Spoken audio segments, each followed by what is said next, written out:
Welcome to Wings of Change, where stories of soulful transformations come to life. I'm Sara Marzo, the host of this podcast, youth worker, trainer, and ecosomatic coach. Together, we will explore inspiring journeys of growth and change. Are you ready?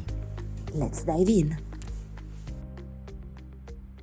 And today, I have a new guest for us, and I'm very glad to introduce you to Andrea Blaga. That was one of our participants in the program from Caterpillar to Butterfly. And Andrea, she's here today to share a story. Hi, Andrea. Hi, Sarah. Thank you so much for having me here. Thank you for accepting this invitation and to be here with us to share the story of your soulful transformation for this podcast, The Wings of Change. Are you ready, Andrea? Yes, I am. Ready and curious to see what story I'm going to tell today. And I'm also curious, and I guess also our listeners are curious to hear your story. But first of all, the first question is introduce yourself. Tell us a bit, a flavor of who you are, what are you doing in your life. Who is Andrea Blaga? Oh, yeah, difficult question. I think this is the reason why I joined this program to find out who is Andrea Blaga. But yeah, I will start with an easy answer. So I live in Romania. I am a very passionate person. I am passionate about many things in life. About art, about learning, about yeah, training and many other things. And I think this has been a problem in a way in my life because I'm passionate about so many things that sometimes yeah, it's hard for me to choose just one path to follow. So yeah, this is me, and I mentioned training and learning, and I think professional wise, I have been working in this environment and area of developing people, helping people develop and learn. I was a teacher, a trainer, a facilitator, and I'm really passionate about this subject of how do people learn, how we can support people to learn, and how myself I can learn and transform. Yeah, I think for now It's that's a good start, right? yes. Start to make people even more curious about this curiosity, this passion that you have, this passion of yours for learning, and this passion of yours to develop people, to support them in learning all their life and supporting them, but also learning yourself. This is what I get. Yes, that's a perfect summary. Yeah, and so many things you're passionate about. It is also what I hear. And apparently, at some point of your life, you ended up applying for this program from Caterpillar to Butterfly, this Erasmus Plus project. And what happened? How come did you apply for this program? Yes, so I think it was not by choice. No, I'm kidding. But I think destiny had a bit of work or of contribution to my application. So I first saw the description of the program on Facebook, I think, and I thought, wow, this is amazing. But I also thought this program is way too advanced for me. I would never apply, because it was a program that took almost 2 years with a lot of in-depth sessions and artistic expressions. And yeah, I thought, it's not for me. Maybe not now, maybe in 10 years, maybe someday. But then I got an email from Sandra, one of the trainers, who was also my mentor. And she said, Andrea, I think this program is for you and it will help you so much. So of course I couldn't say no because Sandra is someone that I really appreciate and she's a true mentor to me. And okay, so I said yes. Yeah, one thing and also not wanting to join this program, but I think there was more to it than Sandra pushing me. It was really deep desire to get to know myself more because I said I'm passionate about many things and Another thing that I'm passionate about is finding more about myself, getting to know myself better, getting to deeper places inside me. And yeah, I think this is the reason why I was longing for this program to get to know more about myself. And I have been to many programs, development programs before, and I feel like I have a lot of pieces of the puzzle of who is Andrea. But yeah, I still lack a big. I was lacking an image that would guide me, in the next on my path. Mm. Yeah, indeed, it was quite a long program, almost 2 years of program, in-person training courses, programs, online meetings, gathering, tribes, a lot of going on. And what I hear is that this deep desire to get to know yourself, and you said yes. To what you said yes? If you could identify something that you said yes to in order to get to know yourself, what did you have to say yes to? Yes, to I think being honest with myself, being honest that first of all that I was in a way dissatisfied with my life and I wanted more from my life, and admitting to that, maybe that I want more. I want to go deeper. I'm always looking for more deepness in my life and more meaning for my life. And yeah, I think that's it. Honesty maybe would sum up it. But yes, I just now got the fact that I really had a lot of obstacles to join this program, because I applied when Sandra sent me the email, but then I put in my form the wrong email, and the validation of my enrollment didn't get to me, so they almost replaced me. So yeah, it was a lot of. This was one of the obstacles, but I had many more during the journey, and I think it was a really. I was pulled to this program, and at the same time, I was so not wanting to go through it, and not wanting to face that honesty about who I am and what that would mean for my life, changing it or yeah, whatever. Hmm. So honesty was one of the things to deal with, to say yes to in order to join this adventure, this journey. Being honest with yourself. Mm, yeah, and maybe saying yes also. Now I hear the question differently, to being authentic, and yeah, to trust that I have something special inside as well, something some gifts to give, some resources that I haven't yet explored. So saying yes to um, yeah, the treasures that I have inside, maybe. The treasures that you have inside you. Mm. And what are these treasures? I don't know if you're willing to mention the treasures you found out or the way you found out your treasures. I'm very curious, and I guess our listeners might be too to listen to this. Yeah, so maybe I will start with the ways, about how I started to discover these treasures. So, like I said, I started this program a bit reluctant in a way. And when I got there, it was really much worse than I thought. Because I was in a group of 22 people, or so I don't know, 22, 24 people, that were really, really very artistic in a way. They There were people who worked with themselves a lot, who developed themselves, who explored their inner parts, and really people who expressed artistically in such creative and abundant ways. So when I got there, I was really, really very impressed, and I was starting to doubt that I myself, I have the treasures as well as they do, because I was able to see the treasures in them, but not so much in myself.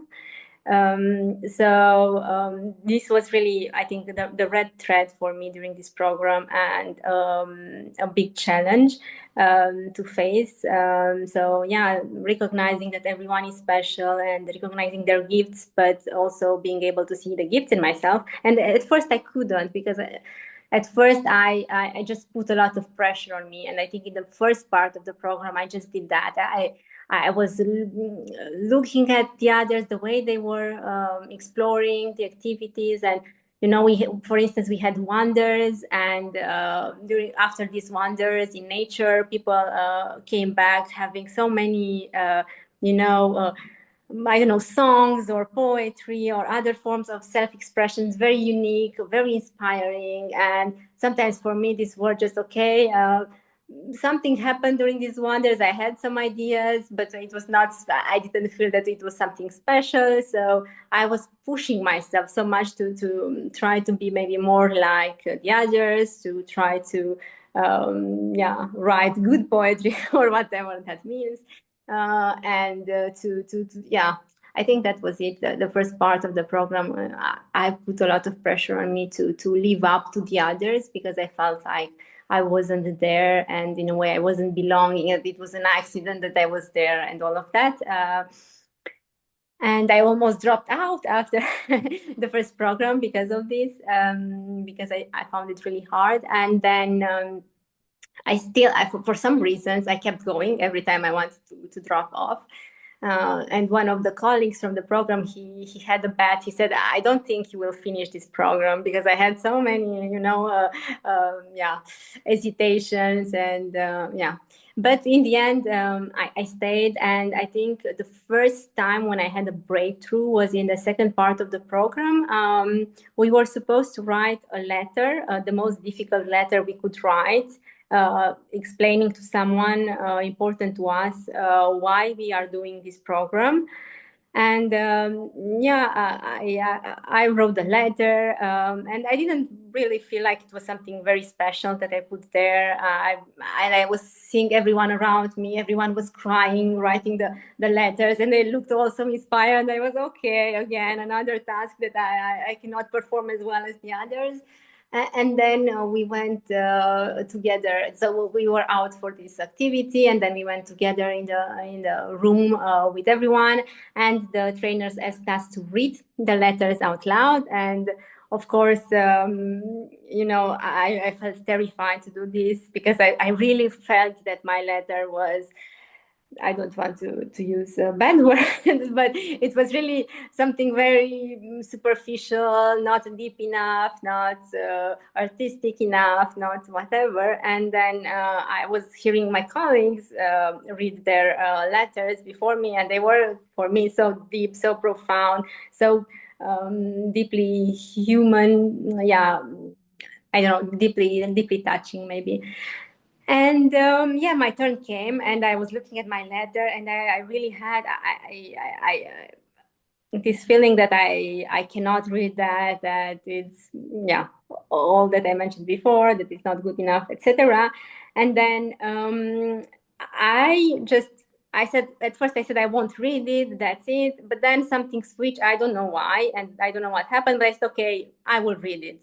Okay, let's see, even if it's not my best work ever. And then as I started to read, I realized, how honest and deep and profoundly sincere and honest were the words. And yeah, I cried the whole time I was reading. It was like someone else has been writing that letter for myself. Like it was a letter for myself from a mystery who wrote it for me. And I didn't even realize that what I was writing while I was writing it. And that shifted so much my perspective. I first of all, I realized how strong the protectors are in myself, because I wasn't able to see how special was what I did. And how my perspective completely shifted when I started to read, and I started to realize what great power I have, And at that moment, I think it was the power of simple words, because I had just used, very, very simple words coming from deep inside.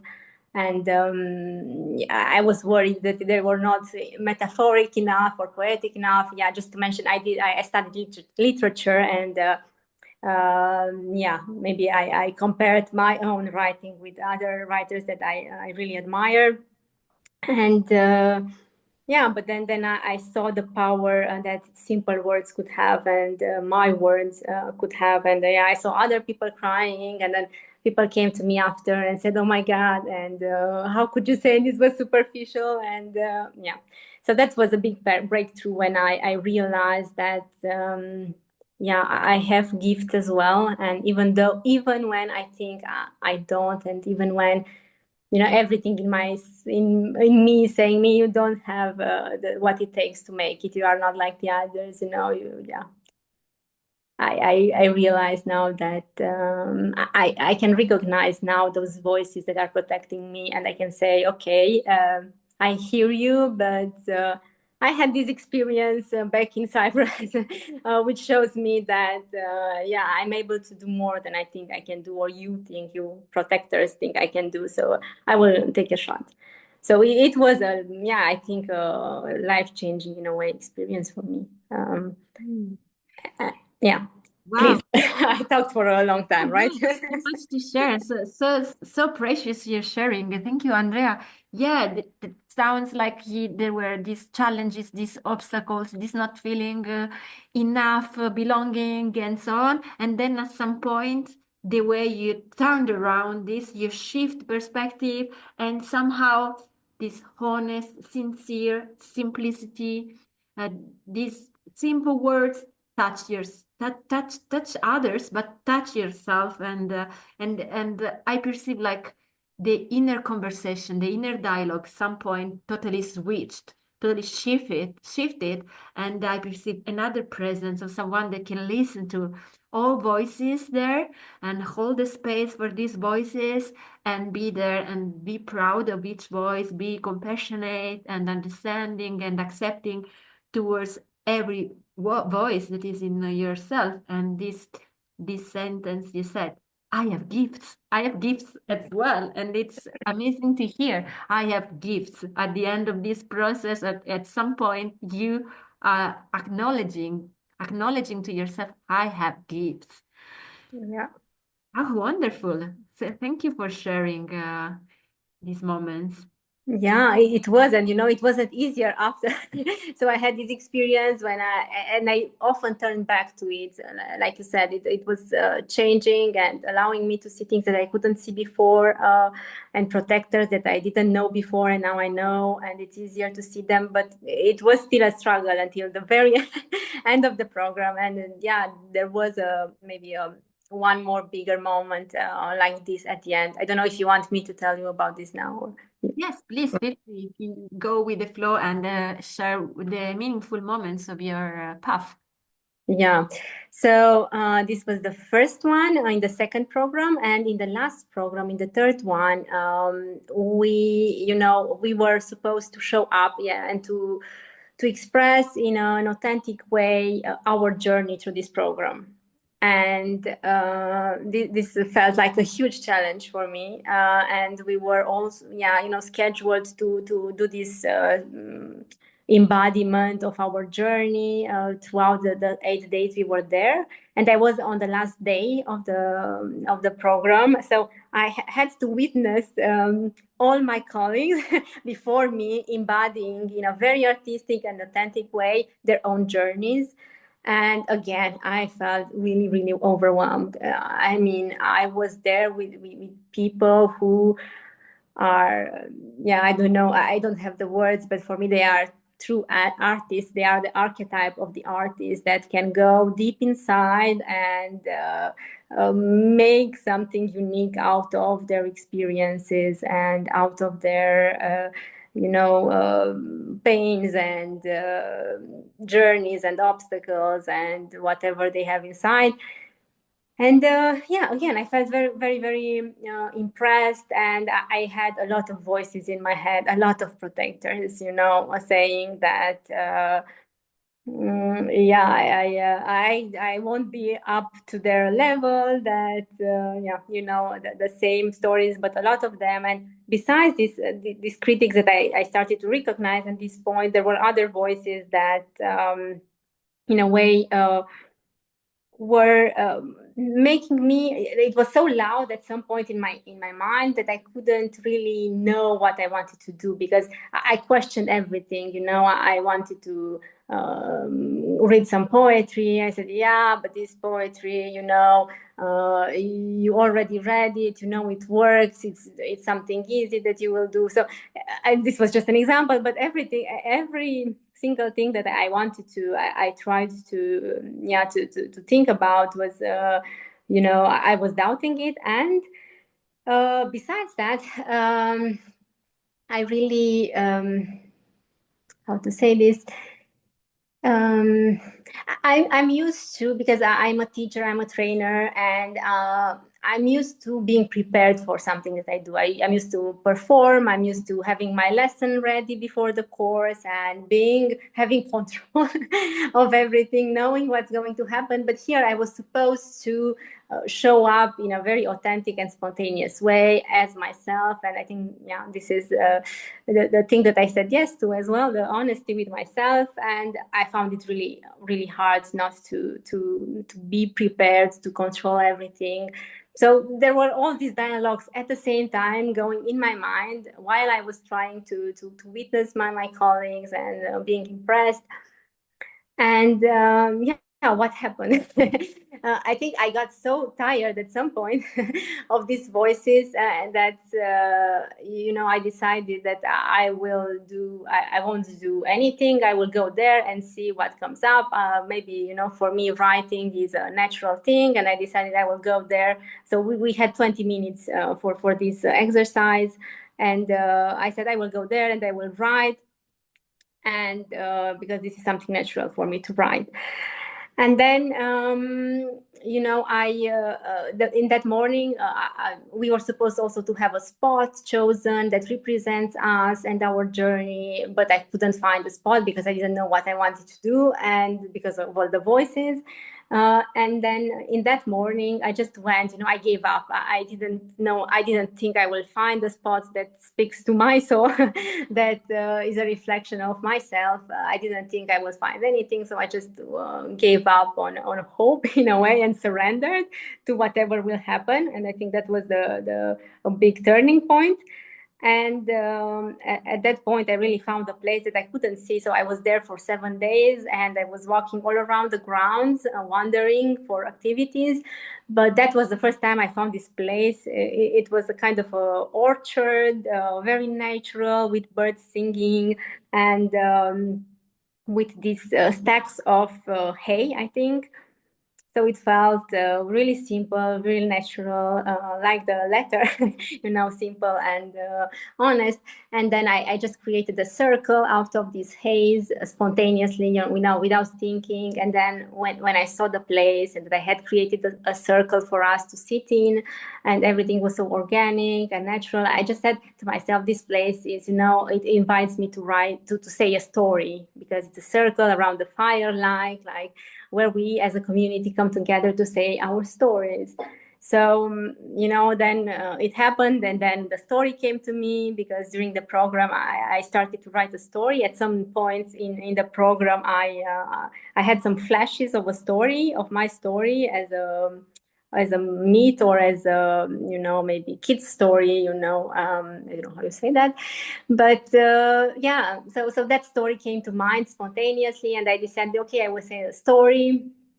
But of course, the story was not finished, so I had nothing prepared. I didn't rehearse it. I didn't know, if I could remember all the parts of the story. But I just spontaneously decided to tell it, and it was really another breakthrough for me experience, because I gave myself the space I needed to tell the story. And I really felt like I was there to, to tell the story for myself and to see what comes out without any pressure, because I had given up on all the expectations and pressure, and just was curious to see what's there. And yeah, I was very, very happy with the result, because I let the story tell itself, and I discovered new parts of it, and an ending for now. It's not the complete ending, but an ending to the story that I couldn't find before. So it was the last piece of the story there. And yeah, it taught me about, again, to trust the gifts I have inside and that I don't know yet, and that I cannot discover these gifts without trusting they are there, and trusting a bit the unknown and the mystery. And whew, I've talked for a long, lot of time. I hope that made sense. Yeah, yeah, but such an inspiring story that you're talking about. I guess it was the soul enactment, that the Yes, invitation yeah, that yeah. you I enact. didn't say the term because I don't know if yeah, everyone knows what that is. Mm-hmm. Yes, for our listeners, as you explained, the moment where you had to show up authentically, your uniqueness, your journey, your life, show up in front of others, be witnessed with the kind of a performance, let's say, enacting your soul, your uniqueness, already a challenge. But for you, I feel all these hesitations, insecurities, voices in your mind, and at some point, this surrender Yes. surrender and surrendering to whatever was there. Trust arrived, the right place, the right story, the right moment, everything organic, everything flowing, and everything, your gifts just showed up. The trust, having this trust in your gift, allowed the gift to show up.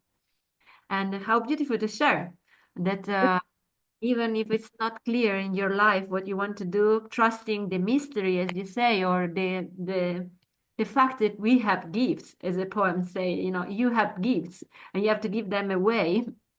Uh, how beautiful to see that they manifest somehow.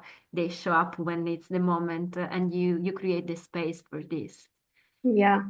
That's it. And they show up. I would just say they show up when you are not trying, to show up, to have them show up, or to show them off. When you, yeah, just are there for yourself, and yeah, they come up. It's nice. But you're saying they show up and they don't show off. So it's not something you are always, showing off or being super proud of, but they show up because they're the gifts, they're natural gifts, innate gifts that you have been gifted with, and they show up in the moment you release, you surrender, and they are there. And finally, they find the space to show up and not show off. Very, very nice. Quite an interesting journey, your journey, Yeah, Andrea. it Uh, was. many, many aspects. I would love to ask you so many questions, everything you're saying. But let me see a bit about this. If we can go a bit also towards wholeness, because I perceive that in this journey that was about cultivating wholeness through the model of the map of wholeness of Bill Plotkin, the nature-based map of human psyche. For those who are not familiar with this model, that is somehow integrating the aspects of nature with the aspects of our psyche, and with the direction, the north, the south, the east, the west, and in each side of this map of wholeness, there is a quality. This is inside every one of us, but inside and is mirrored by nature. And already listening to you, I'm, a bit sensing these qualities that some were already there, some needed a bit to be cultivated, something were showing up at some point. And what happened? If you look now at your map and the directions, and you say, there I I grew up. Mm-hmm. Oh, so yeah, I yeah, I don't know if per se I can define, which part, north, south, west. East I developed more, or yeah, maybe I could say actually that the South part, the spontaneity part, the expressing of your authenticity in a wild way, that I developed because with all the spontaneity exercises and letting myself be and surrendering to whatever happened, and having a taste of my flavor and gifts. Yeah, definitely the South part I developed through all these activities.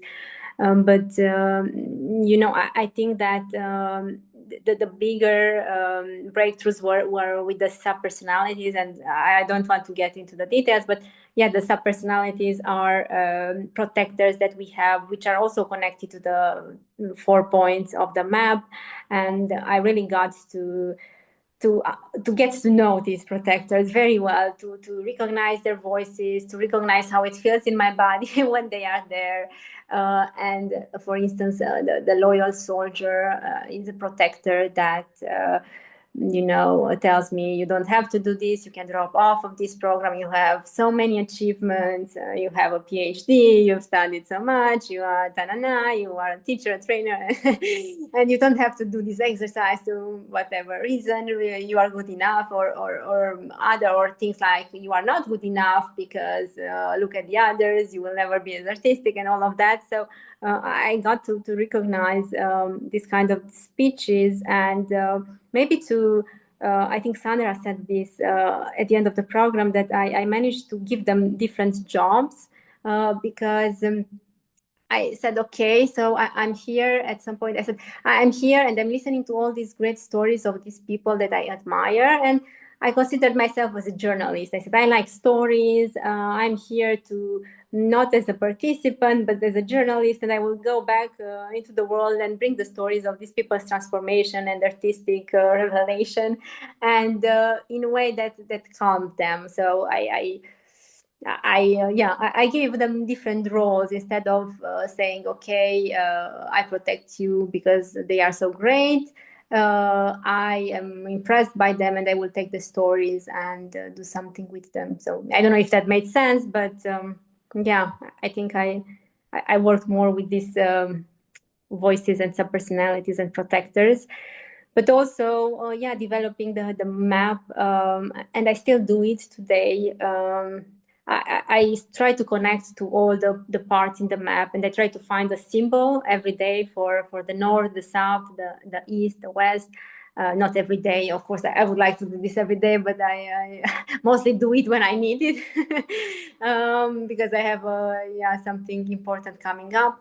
But I try to, yeah, connect to these resources in myself that can support me.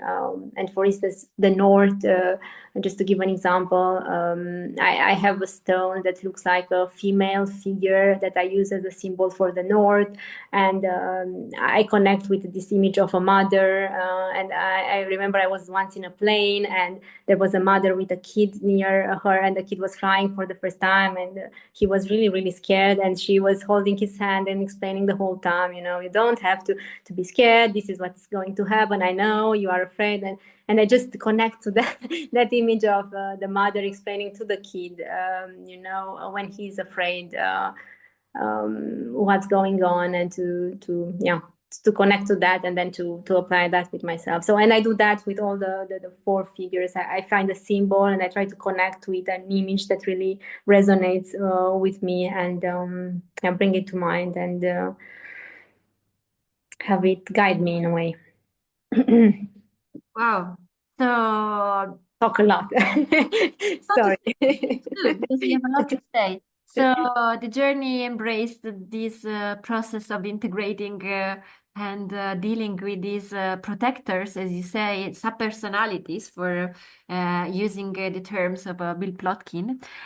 So these parts, fragmented parts of ourselves that keep us small.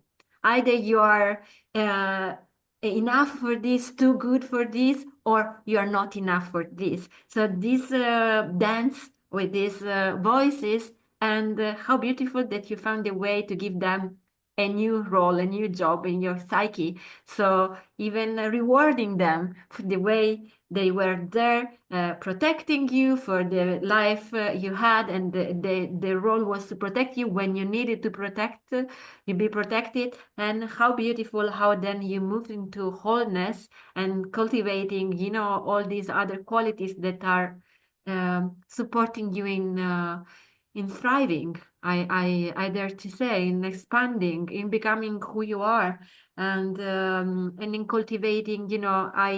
I sense a bit this inner mother, the way you want to be mothered. For example, using Bill Plotkin words, or yeah, this nurturing generative adult, this parts of you that is nurturing and caring and knows what Andrea needs to to be calm, or to feel listened, or to feel seen.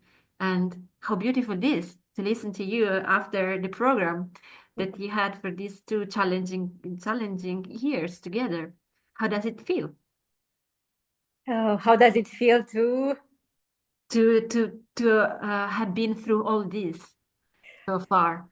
Yeah, I feel like it was an adventure. It sounds really great now that we are talking about it. You were talking about it, and ideally, but it was really, really hard. And I think I said this, but I want to underline it again.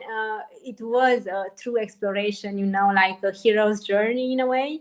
And I suspect I will have many journeys like this in life, but this was one of them. It was yeah, the challenges are really strong, and facing the sub personalities and staying on this path is really strong, especially because um, yeah, especially because of the resistances and the protectors. I think I was very prone to giving up, to yeah, to surrendering to obstacles, and it was hard. I think this is the word, and it feels like it's a big achievement. And the big achievement is that I kept going even when it was hard, and I followed this call from inside to continue the program.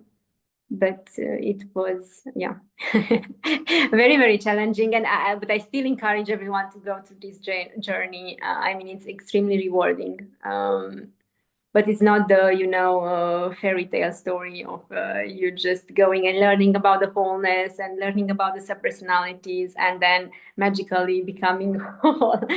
You need to go through experiences. And actually, I at the beginning, in the first part of the program, they taught us about this system of Bill Plotkin's nature-based psyche map, and about the subpersonalities and everything. But and I started to have these dialogues with my protectors, for instance, but didn't really work. Just to yeah, exercise like that. It worked when I was deeply in those experiences of needing to show up truly, and Mm. mm-mm, So it is hard. It's a hard way, but it's a way that is worth it. It very, yeah.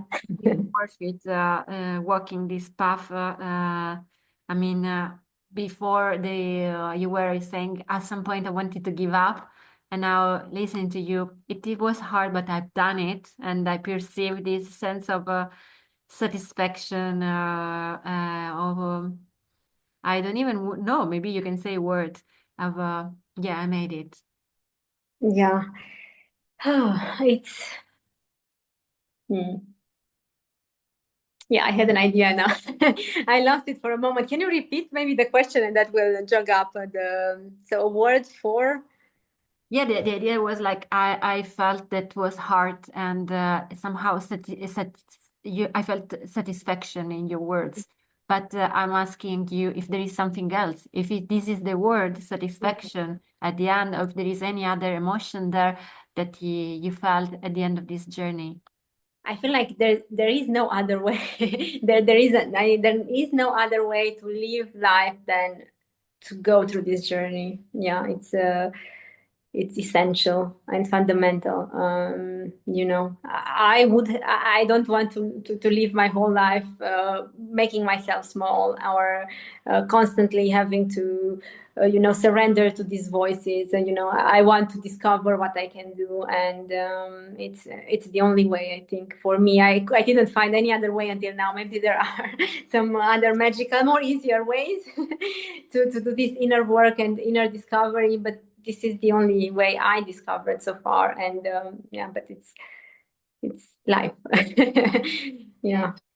And I wonder what was inside you that uh, didn't allow you to give up? Which strength you found to be there for yourself in throughout all this process and not give up at the very end of it? What Hmm. allowed you? Yeah. I think it's this thirst of knowing myself and going deeper. Yeah, it's my curiosity. Yeah, my thirst for knowing more about who I am, and knowing more, in general, about who we are. Mm. Mm. So, And maybe many other more. Yeah, if I'm thinking about it. It was also the support of the community. It was me, but also especially during the last part, I felt very connected to the group. Once in the second part, I started to recognize the voices, and I wasn't so separated from the others, and I felt like I was belonging after I read that letter. And then in the third part, that feeling of community and of belonging, I think that was also something that helped me go through and until the end. And they were coming up to me, and I was kidding that I'm going to run away until the end of the program because I'm on the last day, and I don't know what to do, and all of that. And they were telling me, but no, don't do that. We really want to see you, your soul enlightenment. We are so thirsty for it, and we want to witness you. And it was deeply, yeah, encouraging. And I think that that mm, helped me also go through. amazing. So, this deep curiosity is bringing you towards every challenge. I mean, these challenges, at least in life, and the community was there. The community of other participants and other companions in this hero's journey, as you can say, really was hard. It was an adventure. It was kind of hero's journey there for me. And that's great. It's great to know that we can do this work, inner work, if there is enough curiosity and that there is a community that is holding together the space for us to grow up, Yes. right? I couldn't have done it alone, I'm sure. Yeah, without the mentors and that you, all of you, the three guides of the program, and the whole community. Yeah, it was And really an environment where I could develop very safely, and but yeah, no, not in a easy way. Yes, no one made the task easier for me by saying, "Okay, you can do that, you can do this." Yeah, they let me figure things out, but they were there to support me. yeah, and this made the difference. Yeah, I see how it is important, the community, the guides, and all the support in this journey. And And that made the journey, just to add this, that made the journey enjoyable, very enjoyable, and at least the last part of it, having people walk you home, like I think Ramdas said, it really felt like that. yeah, great. And Andrea, now I have a question for you. And the question is, what do you want to share with us that is not been shared yet? Any story, any insight, like every question that, yeah, something you want to talk about, and maybe our listeners are curious about. More inside. Yeah, I think these were the big insights, but yeah, What I could say is that if I could go through this, I think anyone can, because I was really someone that was doubting my own inner abundance and my own gifts, and yeah, I think that yeah, it's possible for anyone to go through this and. Yeah, can come to the other end by discovering how special they are. And I really think that I knew this before the program. I always knew this, but I know it now even more deeper that everyone has gifts. You know, I discovered that I have gifts, and that I didn't know about, but I saw that in everyone else because I was so impressed by everyone else in the program, but they were not impressed by themselves, you know, they were on the similar path, some of them, as I was, doubting themselves, having those protectors, not letting them see their gifts and showing up as they truly are. So yeah, I realized that it takes a lot of time for us to see how special we are, and it's easier for all the other people around us to see how special we are, but not for ourselves. And I think someone in the program said that we are the last to experience how special we are, or to see it. Everyone else can see it before us, and I think this is totally true. And yeah, I think probably every human being goes through this step of thinking they are not special, or as everyone else sees how special they are, and they cannot see it. How? What are you talking about? Yeah, and it's a journey again worth taking to know what your special gifts are, Mm. if that makes sense. Makes sense indeed. So the journey to find out your gifts, and it sounds so human, like that everyone somehow I have a feeling that is a common feeling, not being so able to see our own gifts, and the others are saying, "Look, this is your gift. Oh, you are so, I don't know, authentic, spontaneous, simple," and but to own them and to acknowledge ourselves that we have them and they are worth be shared with the world. They are really precious. It's such a such a challenge sometimes. I would say, yeah. Very, very challenging. And I don't know why we never see what we do as special, because maybe we are used to what we are doing, you know, our whole life we are using these gifts without realizing. I was telling stories maybe my whole life or writing stories my whole life, but I didn't see this as a gift or and yeah, I like the letter I had written. I felt it was not special, you know, and I often have this feeling that we think that what we do is not special. I don't know, maybe because we are so used to doing it, or I don't know what the reason behind it. But yeah, Uh, Mm.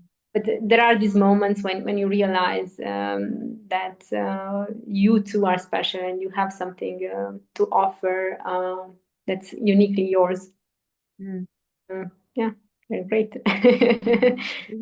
The uniqueness, the unique gifts we have, they're worth to be shared, and that's yeah, I get this strong message.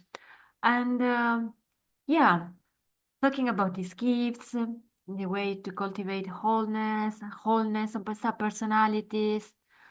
Now, I think about daily life. No, it's nice, the program, it's an intense, immersive programs. You have a support of people, the guides. It's a kind of a retreat, everything perfect. But then, how do you cultivate these gifts, wholeness in your daily life? I mean, you learned so many practices. You mentioned also nature. How are you cultivating your Yeah. So the most common practice that I do is reading poetry. there was a lot of poetry shared during this program, and I was following him before, but yeah, David White was one of the poets that was often quoted and his poem read, and I still have two of his books on my night table, and I read them at night, for instance, before going to bed, or in the morning. And this connects me again with my journey and my deep longing of wanting more from this life and wanting to, yeah, show up as my true self and not making myself small. And then there is the like I said, I try to do create an altar, but maybe it's not the right word, with the symbols of the four directions, and to connect to these resources, to remind myself of them, that I have them inside. And yeah, I also do without it being a practice. I do track the voices, because they show up so often, even in my work, and I try to track them. Sometimes I cannot do it in the moment, but I journal about it. And the more I track them, the more I can realize when they show up. What else? And yeah, nature. I didn't mention nature because this winter I was not so able to go in nature, and I suffered a lot because of it. I often get disconnected from this work when I'm not in touch with nature. And as soon as I go into nature, I remember the path, I remember the journey. Yeah. I wish I could live closer to nature. It's an objective of mine, so that I can, yeah, remind myself of this path. Yeah, so many ways, many ways to cultivate wholeness. It seems journaling, poetry, David White is one of the names that are very dear to you. Altars created with nature, and I was impressed by. I remember when I go to nature, I remember my journey. I was impressed by this question. Felt to me like. When I go there, I remember. I mean, remember myself. I remember my journey. I remember. I don't know, but there, my soul, my way of being, my nature. Is that this? I don't know if it resonates with you, but this was what Yeah. in mind where you were sharing. Yeah, I said so. I didn't travel much to nature because I didn't have my car for the past months. So it was a practical reason, and I live in the city, not so close to real nature. But this weekend I got my car, and I went more deeply into nature, into wild nature, and I really I came back and I wrote to a friend, and I feel like myself again after months and months. I really feel like myself. It was, yeah, it helps me connect to myself, and in ways I cannot really explain, so clearly as I explain maybe other things. Yeah. Mhm. So this longing for nature, and then when this longing is embraced, satisfied somehow, here you remember who you are, you remember yourself, you connect deeply to yourself. And again, I have the impression with life, with the others, nature, and so on. Yeah. We still have a few minutes together. And the last question for you, I mean, one of the last questions, let's say, maybe the last one. It's a message you want to give to our listeners. Maybe the message of your story, the message, a quote, a poem, something you relate to, something to inspire others to undertake this journey or whatever they feel called to. What would be this message? So I think in my own words, I already conveyed the message that I wanted to get to the listeners. But I have a quote here for Martha Graham, which says better, not better, but in another way.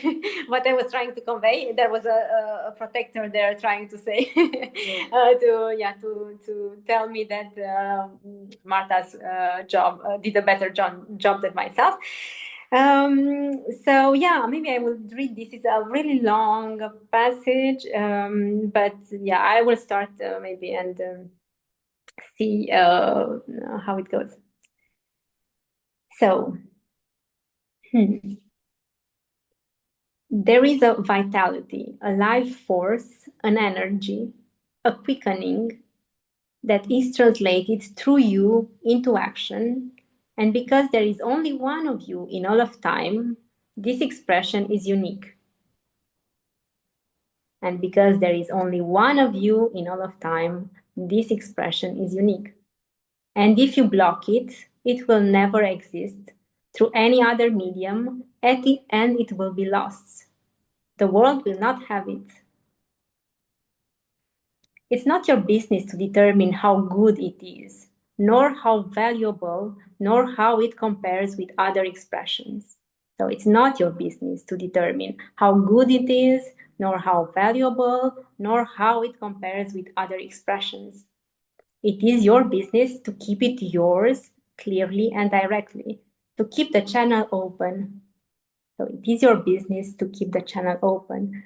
You do not even have to believe in yourself or in your work. You have to keep yourself open and aware to the urges that motivate you. And the final part, no artist is ever pleased. No artist is ever pleased. There is no satisfaction whatever at any time. There is only a queer divine dissatisfaction, a blessed unrest that keeps us marching and makes us more alive than others. There is only a queer divine dissatisfaction, a blessed unrest that keeps us marching and makes us more alive than others.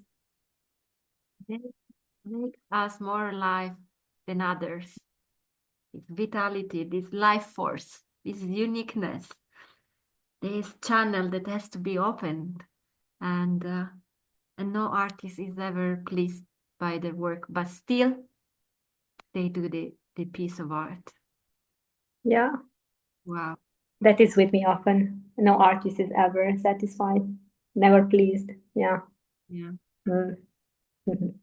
Thank you, Andrea, for the time we had together, for the soulful story you shared with us, and for this message for our listeners. Thank you so much, Sara, for hosting this and for creating this space for myself to express authentically. And you were so kind and welcoming. And thank you for witnessing me. Deep gratitude and for your openness and vulnerability. And thank you for your story again. See you very soon. Bye. Bye. Thank you for listening to our podcast, Winds of Change. Stay tuned and listen to more inspiring stories on our Spotify channel, Volcanic Minds. See you on our next journey.